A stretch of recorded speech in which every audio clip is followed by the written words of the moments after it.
O Brasil teve a sua nota de crédito soberano elevada pela agência de classificação de risco Moody's de Ba2 para Ba1 e agora está apenas um degrau abaixo do nível de grau de investimento. E mais, com perspectiva positiva, o que significa que o próximo movimento provável deve ser uma elevação da nota, então grau de investimento. O que pode acontecer num prazo de mais ou menos 12 a 18 meses.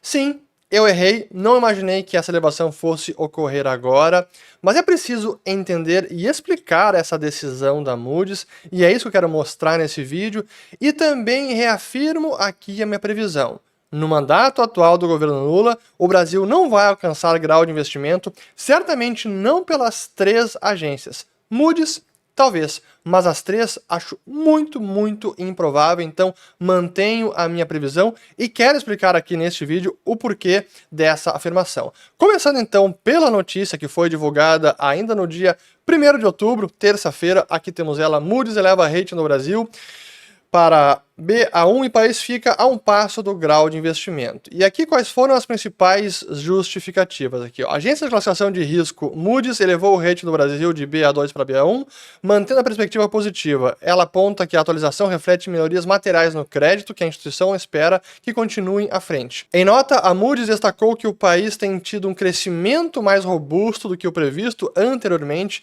e um histórico crescente de reformas que tem dado resiliência ao seu perfil de crédito, ainda que a credibilidade do arcabouço fiscal seja moderada. E por fim aqui mais um trecho. Por sua vez, um crescimento mais robusto e uma política fiscal consistentemente aderente ao arcabouço fiscal permitirão que o ônus da dívida se estabilize no médio prazo, embora em níveis relativamente altos. E esses relativamente altos, como a gente logo vai ver, na verdade é bem mais alto. Eu quero trazer vários dados para vocês tirarem as próprias conclusões. Mas quando a gente lê o comunicado, sem dúvida que a agência está dando muito peso para o crescimento da economia, que sim está acima do esperado. Porém, como eu já afirmei em outros vídeos, este crescimento é pouco sustentável, está sendo muito turbinado ou influenciado também pela expansão fiscal e todos os repasses ou transferências de renda do governo federal às famílias, a empresas, o que acaba também mantendo o consumo num nível mais elevado e é parte da explicação do PIB que está mais robusto. Então, acabou pesando mais o critério economia crescendo e menos o fiscal, que está bastante desarranjado. E a verdade é que essa elevação da nota surpreendeu não apenas a mim, mas muita gente. Talvez a maioria do mercado tenha se surpreendido com essa nota divulgada pela Moody's. Eu vou também trazer aqui algumas notícias nesse sentido. Como diz aqui o próprio Mansueto de Almeida, que foi secretário do Tesouro Nacional e hoje economista-chefe do BTG Pactual, que diz o seguinte: Moody's deu voto de confiança grande demais ao governo. Ele também não acredita que o Brasil atingirá grau de investimento. Ou então, nessa mesma edição do Valor Econômico do dia 3 de outubro, também temos uma entrevista com o Márcio Holland, que foi secretário de Política Econômica do Ministério da Fazenda do governo Dilma, e disse o seguinte: o Brasil está correndo severo risco fiscal. Esse secretário do governo Dilma alerta para o risco de Lula 3 repetir o cenário fiscal vivido no primeiro mandato da ex-presidente. E mais uma matéria aqui no Brasil Journal falando sobre o lobby de Lula funciona e o Brasil fica a um passo do investment grade. E aqui apenas ler os primeiros parágrafos. Em sua recente viagem a Nova York, o presidente Lula pediu para acompanhar o ministro Fernando Haddad em uma reunião com as agências de classificação de risco. Abre aspas aqui: chamei as agências de rating porque é importante que elas saibam da boca do presidente da República o que está acontecendo no país, declarou Lula aos jornalistas. Não precisa ouvir só os empresários, ouçam os trabalhadores e o presidente da República. Pois é, o lobby deu certo e a Moody's elevou agora à tarde a nota de crédito. Se for por conta do lobby ou não, eu não vou especular, mas está aqui apenas a notícia. Mas aqui tem também entrevistas com vários analistas e gestores de mercado. Como diz aqui, ó, a notícia pegou os gestores da Faria Lima e do Leblon de surpresa. Parecia improvável uma elevação da nota quando a dívida permanece em escala ascendente. Para mim foi surpreendente. Carlos Caval, ex-secretário do Tesouro e fundador da Oris Partners, disse ao Brasil Journal. E aqui, para completar, Caval diz o seguinte: Entendo que a leitura feita pela Moody's dos riscos fiscais foi benevolente. Tem uma visão mais conservadora. Não estamos observando uma redução do endividamento. Pelo contrário, e o custo da dívida subiu em relação ao que era no início do governo. E a gente pode até aqui analisar a reação do mercado nesses últimos dias, que não trouxe grandes movimentos em câmbio, nem mesmo em juros. Queda de juro longo, se bem que teve uma leve alta lá fora, mas aqui juro longo está subindo acima de 12%, como a gente pode ver até aqui, eu vou colocar na tela Brasil, vamos lá, 2033, vejamos aqui, ó, sem grandes movimentos, então tivemos até alta ali no dia 1º de outubro, teve uma queda, voltou a subir, e se a gente olhar aqui o dólar, também não teve nenhum grande movimento na moeda brasileira. Ela segue aqui pressionada, está em 5,47 nesse momento, chegou até 5,51 no dia de hoje que eu estou gravando esse vídeo, quinta-feira, 3 de outubro. Pois essas são as reações do mercado até o momento, o que está sendo precificado na tela, e algumas notícias e entrevistas, a surpresa sim é generalizada.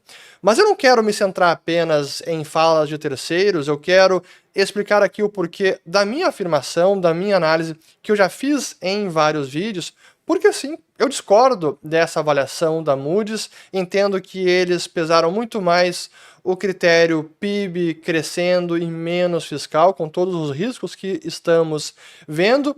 Talvez olhando o relativo Brasil com pares ou até com países desenvolvidos, porque sim, muitos pioraram seu perfil de dívida, nível de endividamento e até déficit. Olhando então para países já avançados, o Brasil não parece tão ruim, mas ainda assim eu discordo também dessa visão. E comparando o Brasil com o Brasil, a situação atual ela é bem pior do que vários momentos dos últimos 15, 20 anos.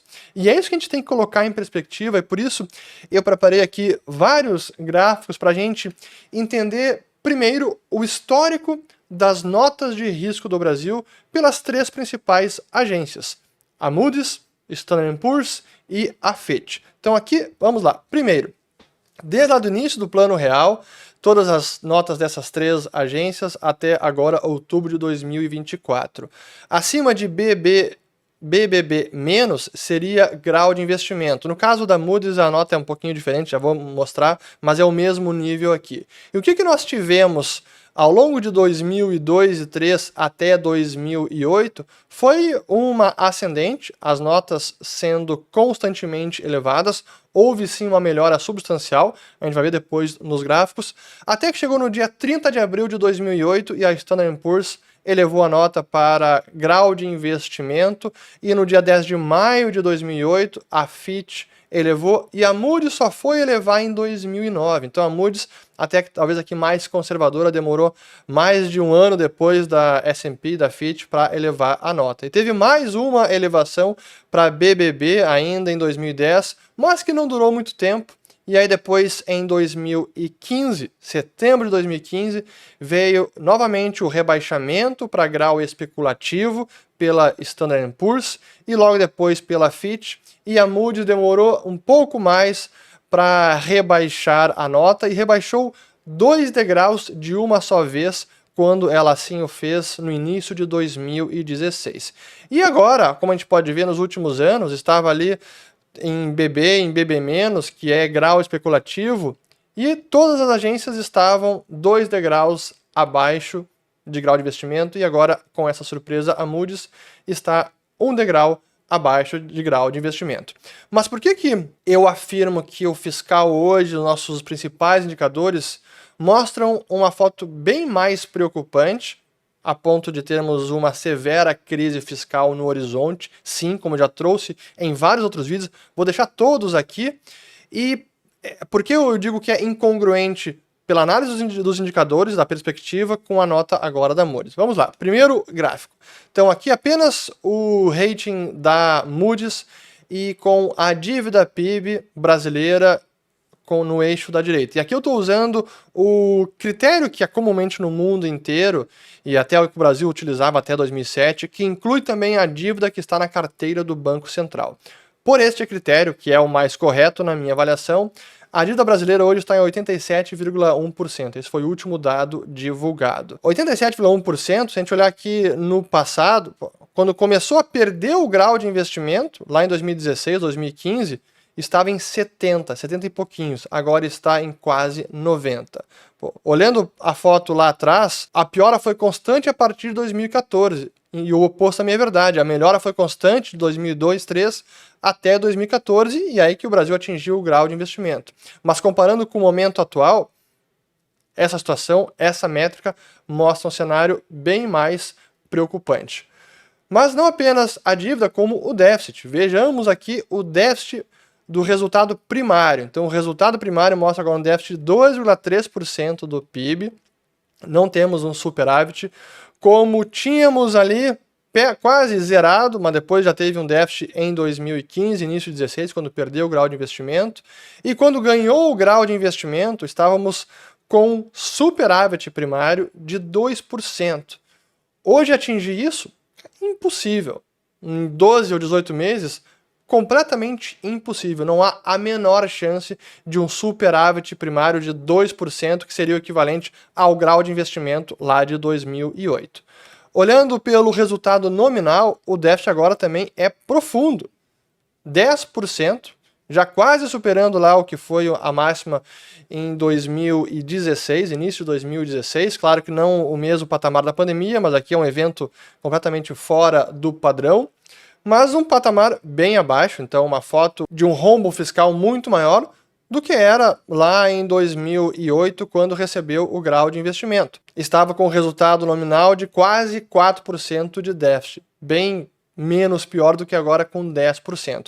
Mas a gente pode analisar por outras métricas também. Essa é uma que eu já mencionei, eu volto a mencioná-la.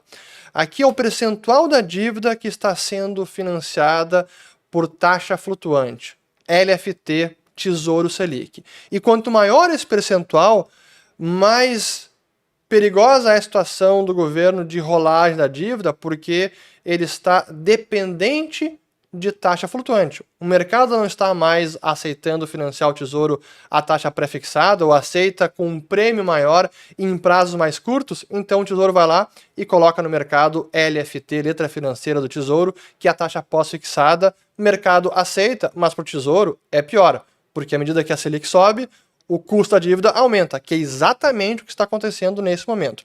Pois analisando este indicador, depois das máximas que foram lá no início da década de 2000, ainda com os temores do primeiro mandato de Lula, que chegou a mais de 50% da dívida sendo rolada com taxa flutuante, a queda foi substancial ao longo de 2005, 2006, 2007, até 2014. A dívida chegou a menos de 20% do total do estoque, mas voltou agora para 45%. Então veja que foi uma alta sem parar e está subindo. O último dado divulgado até já está em 47%, o resultado do relatório mensal da dívida de agosto. 47%, então praticamente metade da dívida está sendo rolada com taxa flutuante. Isso é uma piora no perfil da dívida por desconfiança dos investidores de financiar o governo com outros instrumentos que seriam mais confortáveis sob a ótica do Tesouro. Mas antes de prosseguir com o vídeo, um recado muito importante que vocês já devem ter notado aqui pelo canal, porque temos uma novidade muito bacana que será divulgada no dia 15 de outubro agora. É o novo Follow the Money e o canal está mudando, vai mudar, mas é sensacional que estamos preparando, a gente vem já desenvolvendo há alguns meses e eu tenho certeza que vocês vão adorar. E se vocês quiserem ter todas as informações já de forma antecipada, cliquem no link que está aqui na descrição do vídeo para deixar o cadastro e receberem todos os detalhes. Não deixe de conferir, eu tenho certeza que vocês vão gostar, é muito bacana, eu estou animado demais porque eu quero logo divulgar isso para todo mundo, dia 15 de outubro, link na descrição do vídeo. Agora sim, de volta para análise da Agência de Classificação de Risco Moody's. Prossigamos! Aqui para mostrar, essa que ainda é uma foto muito positiva, o percentual da dívida que está atrelada ao câmbio. Caiu bastante desde 2002 para agora, nunca mais subiu, isso é muito positivo, ainda está ali ao redor de 5, 4%. Custo médio da dívida voltou a subir, e subiu bastante de 2020 para agora, está de volta num patamar de quase 11%, e com trajetória ascendente agora. Não apenas as NTNBs estão subindo, a B35 está pagando mais de 6% juro real. Um governo se financiar a essa taxa é muito custoso, mas a Selic também está subindo. Comparando esse dado com os outros momentos, talvez seja a única métrica aqui que mostra uma foto mais positiva, embora agora esteja em trajetória ascendente. E por fim, o prazo médio da dívida também, que está aqui no prazo de 4 anos, que é um patamar menor do que quando perdeu o grau de investimento, mas está estabilizado, infelizmente sem nenhum sinal de melhora, o que mostra que é mais difícil do governo estender o perfil da dívida. Quanto maior for o prazo de vencimento, mais tranquilidade traz para o Tesouro rolar a dívida pública. Mas eu quero mostrar, para finalizar essa análise, um quadro com alguns indicadores, todos esses, na verdade, nesses 3 momentos. Maio de 2008, quando teve o primeiro grau de investimento, tanto o S&P quanto a Fitch, e depois setembro de 2015, quando perdeu o grau de investimento, e agora, julho de 2024, porque desses dados é a última leitura que nós temos para todos. Então, dívida PIB era 60%, 69,7% em setembro de 2015 e agora 88,7%. Então, neste momento, é o maior patamar. Resultado primário, em 2008, 3,6% superávit. 2015, 0,4% déficit. Agora, 2,29% déficit. Resultado nominal, em 2008, déficit 2,2%, 2015, 9% de déficit e agora 10% de déficit, sem sinal de que isso vai melhorar. O percentual da dívida que era financiada por taxa flutuante, 35% em 2008, 21% em 2015 e agora 45%, como eu disse, já subiu para 47%. Em relação ao câmbio, houve uma melhora, apenas 4,4% agora, era 7,3% em 2008. Custo médio, 12,7% em 2008, 13,6% em 2015, 10,8% em 2024. E o prazo médio, 2008, 3,5 anos, 4,6 anos em 2015 e agora 4 anos. Então, por todas essas métricas, é difícil justificar onde a Moody's está vendo uma melhora substancial a ponto de não apenas elevar a nota, mas com perspectiva positiva, o que significa maior probabilidade de atingir grau de investimento. Então, mantenho sim minha discordância. E mais ainda, considerando que temos eleições em 2026, será muito difícil para o governo Lula estancar gastos, diminuir o seu déficit e praticar alguma austeridade em ano de eleição. Então é bem possível que a expansão fiscal que já vimos agora prossiga no ano que vem e dificilmente será revertida em ano de eleição.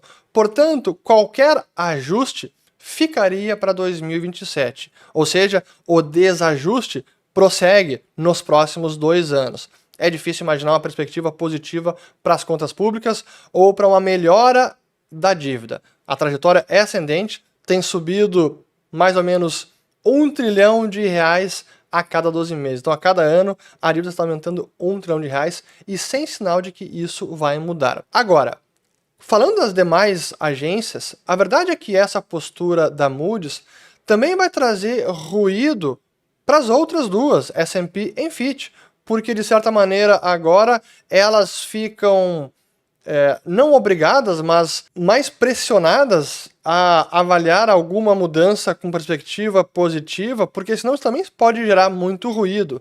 E considerando aqui que a S&P, vamos lá, S&P, a última revisão foi BB, então 2 graus abaixo de grau de investimento, 2 degraus abaixo, e com perspectiva estável. Então não haveria mudança numa próxima revisão. Da mesma maneira, a Fitch. Foi reafirmado o nível de BB com perspectiva estável. Pô, e agora vem a Moody's e diz que é 1 grau acima, elevação em perspectiva positiva. Isso sim pode gerar ruído e gerar até um mal-estar entre as agências. Mas essa é a situação que temos. Mantenho a minha previsão de não grau de investimento, certamente não pelas 3 agências. Mas por fim, é preciso, como sempre, deixar aberta a possibilidade para que isso aconteça. Eu posso estar errado, como eu errei agora nessa previsão, talvez o Brasil siga crescendo mais ainda, haja fatores que surpreendam positivamente o PIB, o fiscal e realmente há uma elevação de todas as notas e o Brasil atinge novamente o grau de investimento ainda dentro do mandato Lula. Se isso acontecer, o que não é meu cenário base, mas se isso acontecer, fiquem atentos porque pode ser muito positivo para a nossa economia, especialmente para o real brasileiro. Porque como eu comentei em vídeos passados, quando há o nível de grau de investimento, os capitais, dinheiro de muitos fundos soberanos, hedge funds no mundo inteiro, esse capital é destravado porque há uma permissão que eles possam investir em países que têm grau de investimento. Então o Brasil teria novamente acesso a muito dinheiro do estrangeiro, o que poderia trazer um fluxo de capital forte para a nossa economia e que valorizaria a nossa moeda. Se isso acontecer, vai ser excelente, porque seria uma janela de oportunidade ótima para conseguir dolarizar mais. Quanto mais o real se valoriza, quem tem reais tem um poder de compra maior para dolarizar e comprar ativos mais baratos. Então, fiquem atentos, a gente vai seguir comentando e acompanhando os próximos desdobramentos e como as demais agências também vão se pronunciar quando revisarem a nota de crédito soberano do Brasil. Vou deixar aqui mais 2 vídeos sobre esse assunto, se aprofundem para entender o tamanho dessa crise fiscal que está por vir na minha humilde avaliação. Compartilhem este vídeo, se inscrevam no canal, ativem o sininho e volto no próximo.